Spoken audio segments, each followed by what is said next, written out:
The mission statement is a place for you to write down your long-term goals and figure out a clear plan of action of how to get there.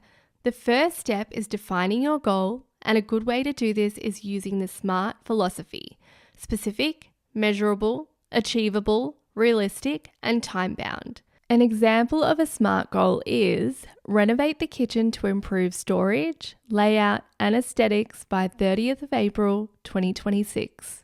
The next step is to list all the reasons why you want to pursue this mission.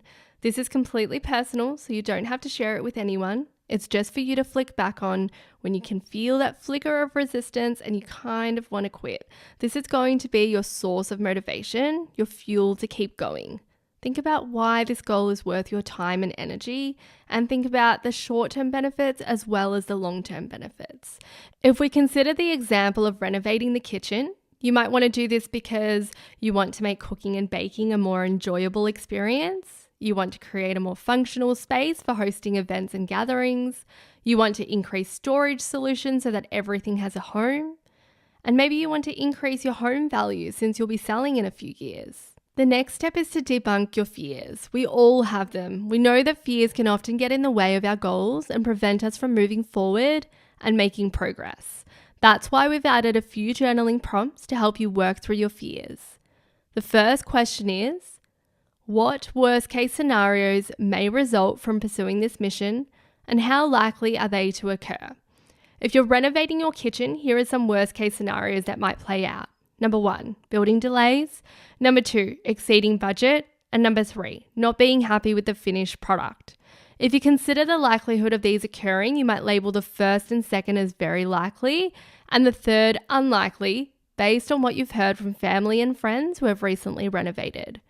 Writing down your fears is so beneficial because it allows you to address them logically. When fears are swirling in your mind, they can become overwhelming and paralyzing, which ultimately prevents you from moving forward with your goals. By putting them on paper, you can gain clarity and perspective, making it easier to tackle them. Which brings us to question number 2. What practical steps can you take to prevent these outcomes? When you adopt a problem-solving mindset, it becomes clear that there are many things you can do to prevent or repair the potential damage. It allows you to see other viable pathways to your goal. If we take the worst case scenario of building delays, exceeding budget, and not being happy with the finished product as an example, you can prevent the worst from occurring by doing the following. Set clear goals and expectations with your chosen contractor, clearly communicate your vision and preferences, establish a realistic budget, maybe a contingency fund of 10 to 20%, get multiple quotes, choose a reputable contractor and designer with excellent reviews, work with your contractor to create a detailed and realistic timeline, have a backup plan, identify alternative materials or designs in case your first choice becomes unavailable, request a mock-up of your kitchen design so that you can visualize the finished product, and communicate any issues or concerns to your contractor before completion so that adjustments can be made.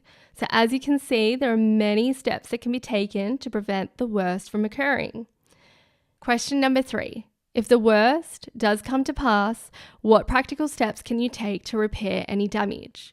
If there are building delays because the materials you've selected are currently unavailable or need to be ordered in, then you might consider choosing alternative materials. If you don't want to explore other options, then it might be a matter of shifting your mindset and accepting that delays are the norm. If you end up exceeding your budget, you can tap into the contingency fund you established earlier. If you've exceeded that, you might choose to freelance or sell some things that you no longer use on Marketplace. If you're not happy with the finished product, you can address the issues with your contractor and see if they can be resolved. At the end of the day, there are always solutions to the worst case scenario, and that's what we often forget when we focus on our fears and let them get the better of us. Question number 4. List all the ways in which your life will improve once you start working towards this goal. This last question encourages you to reflect on the positive impact this goal could have on the many areas of your life. Consider the skills you'll learn in the process, the benefits, the rewards. How will this improve your family life, your relationships, your social life, your personal life? For example, a kitchen renovation might make cooking and meal prep more efficient and enjoyable, making it feel less like a chore. Increased storage and functionality can reduce the daily stress and frustration that comes from a cluttered kitchen. This project may allow you to explore your creative side, making it a fun and fulfilling side project. You might also be more excited to host gatherings. So once you've worked through your worst case scenario, the next step is to break down your goal into actionable steps and create a plan for yourself. What do you need to do to achieve your goal? You can use this space to write broader steps or specific to-dos with realistic target dates so that you can prioritize your time accordingly. Naturally, there will be additional tasks that pop up along the way, but this initial to-do list is a good starting point because it will give you the confidence to begin, which is often the hardest part. If we take the example of renovating the kitchen, your initial to-do list might look like this. Create a list of desired changes, create a Pinterest board, research materials, finishes, hardware, appliances, kitchen reno consults and quotes, decide on budget, choose a kitchen designer and contractor. This section also links back to the Mission in Progress feature, which you'll find on every pre-week planner. So what you can do is look at your steps and identify the tasks that you want to tackle this week and schedule them in. This allows you to consistently review your goals and keep them top of mind. If you own Curation Mini, you can schedule in your goal-related tasks under this week's priorities on your weekly spread. The next step is to set some milestones. We've carved out space for you to set 4 key milestones because it's not just about crossing the finishing line, it's about validating your efforts along the way. Your milestones are like mini goals within your larger goal. They represent significant points of progress. They can help boost your confidence and also help you stay committed to your goal, especially if you can't see the finish line in sight. They help bridge the gap between you and your goal. So think about what your milestones might be and write them down. For example, your milestones for renovating your kitchen might be: number 1, clear list of changes in order of priority. Number 2, choosing your kitchen designer and contractor. Number 3, confirming the kitchen design and materials. Number 4, kitchen installation.